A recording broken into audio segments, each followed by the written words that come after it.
Market Minute. Today's topic of conversation is the market trends for 2021 in real estate and also in the mortgage industry. I'd like to welcome Stephen Wilson of Citadel Mortgages. How are you today, Stephen? Very well, Marilyn. Thank you very much for inviting me to do this. Thank you for coming to my Maryland's Market Minute.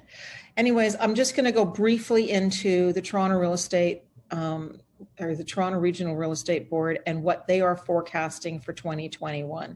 And then we can jump right into the mortgage industry. So they are forecasting a total of 105,000 sales for 2021. And that's through the Toronto Regional Real Estate Board's system. That includes South Simcoe County and Orangeville and any other real estate company that's affiliated with the Toronto Regional Real Estate Board. The pace of condo listings will start to ebb, especially in the second half of 2021.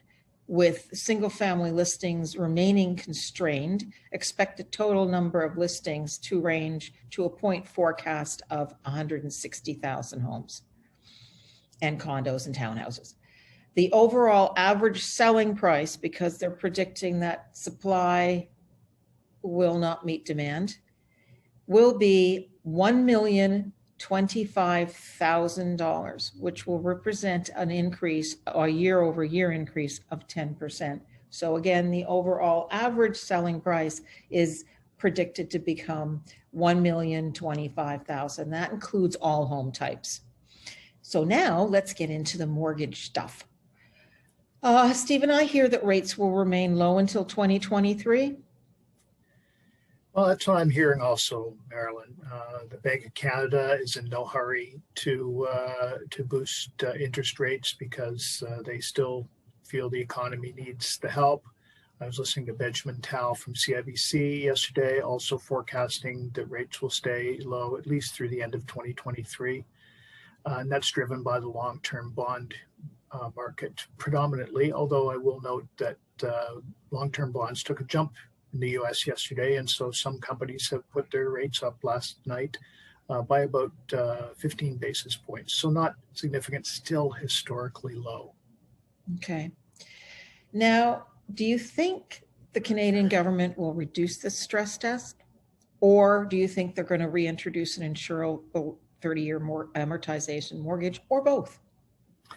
Well, I would not bet on either of them. I think the one that's most likely is reintroducing a 30-year insurable mortgage, because that would certainly help from a monthly mortgage payment perspective. The stress test, I think they'll keep it the same. There's no real big reason for them to change, even though it is high, 4.79. I think if people taking mortgages today should look out towards the end of their term when they're going for renewals and think, if the rates increase by 1% or even 2%, is it still affordable for them? I think that would be prudent, but that's still only in the sort of mid 2s to 3s, not okay. 4.79. Well, maybe they'll consider it sometime soon, or not. Anyways, mortgage you talked about the average price. Yeah, being over right. Now. I think that really they should look at increasing the insurance eligibility to homes valued more than $1 million, because it's not just Toronto and Vancouver now. It's Halton, Peel. Hamilton is getting up there as well. And I think that that's a big issue now.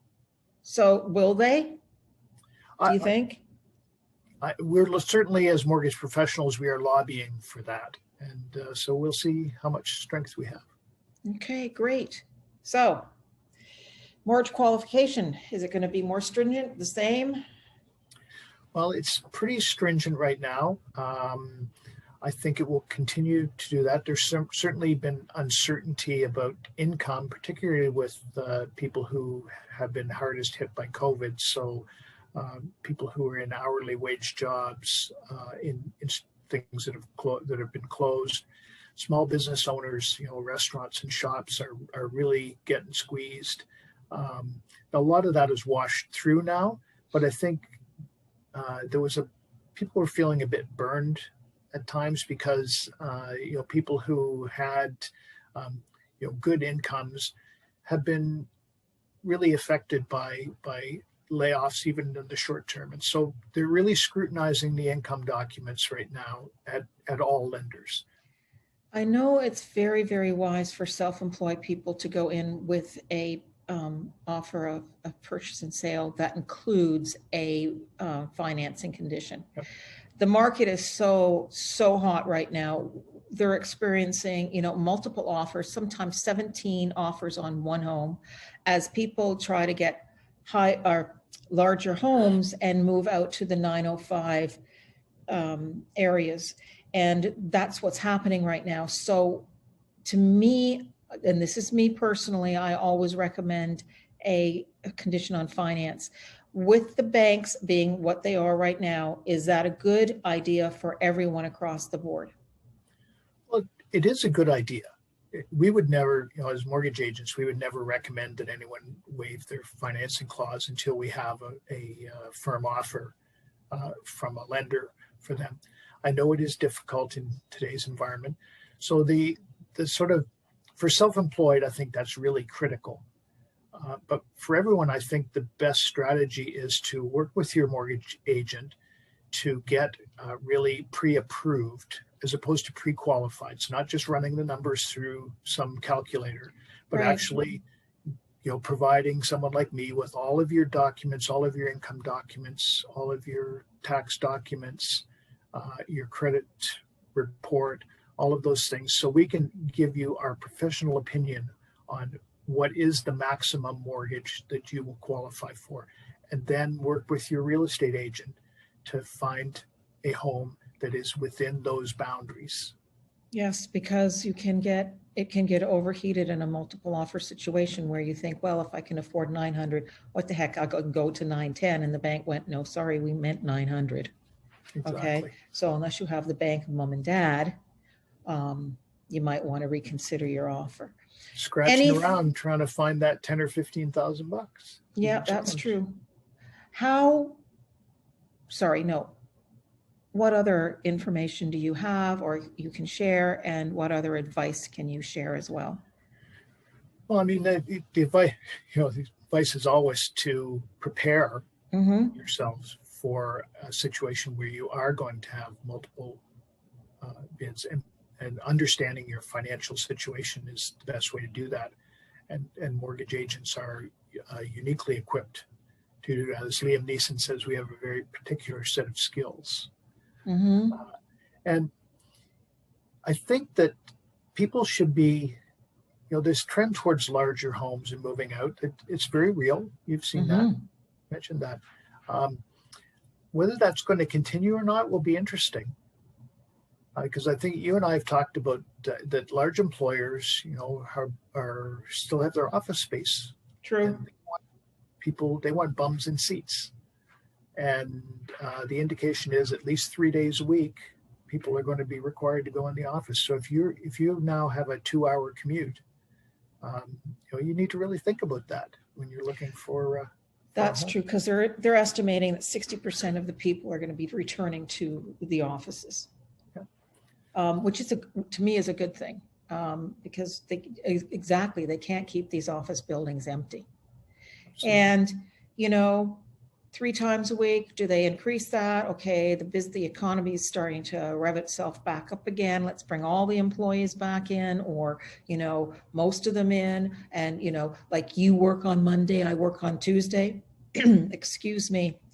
Yeah. Okay, well, that is the end of our Maryland's Market Minute. I just want to say that the Toronto Regional Real Estate Board's 36-page essay is available, but I condensed it to 3 pages, and it is on my website, www.marilyn.palmer.com. You can also get me at 416-995-2187, or email me at info@marilynpalmer.com if you have any questions. And Stephen, please give out your contact, because I'd like them to call you as well. Sure, Marilyn. So my mobile number is 647-922-1516. You can access my website through Steve Wilson, STEVEWILLSON.ca, or Stephen, STEPHEN .Wilson with 2 L's at citadelmortgages.ca.